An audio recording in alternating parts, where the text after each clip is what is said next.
இப்போ சரங்குத்தியில் அடைச்சிட்டாங்க. கிட்டத்தட்ட ஒரு அரை மணி நேரத்துக்கு மேலே நின்றுக்கிட்டு இருக்கோம். எப்போ பார்ப்போம்னு தெரில.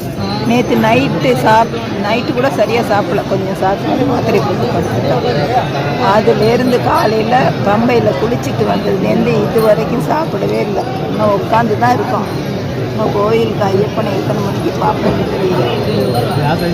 கோயிலுக்கு வரணுன்னா இவ்வளோ சிரமப்பட்டு தான் ஐயப்பனை நம்ம பார்த்தோம்னா தான் நமக்கு தரிசனம் கிடைக்கும். முடியுங்கிறவங்க மட்டும் வாங்க, முடியாதுங்கிறவங்க புல்மேட்டு வழி கூட கொஞ்சம் ஈஸியாக இருக்குது. சோறு தண்ணி இல்லாமல் காலையிலேருந்து சாப்பிடணும். நான் அம்மா நம்ம டீம் எல்லோரும் கொஞ்சம் அந்த மூலிகை தண்ணி கொடுப்பாங்கள்ல, அதை குடிச்சிட்டு அங்கேயே உட்காந்துருக்கோம். சாமியை பார்த்துட்டு தான் சாப்பிடுவோம்னு வெயிட் பண்ணுறோம். கால் வலி தாங்க முடியாமல் எல்லோரும் உட்காந்துருக்காங்க, நாங்களும் உட்காந்துருக்கோம். கரிமலை ஏற்றத்துலையும் இறக்கத்துலையும் ரொம்ப பாடுபட்டுருக்காங்க. அம்மாலாம் அந்த கரிமலை ஏற்றத்தில் ஏறும்போது அழுதுகிட்டே தான் வந்திருக்காங்க.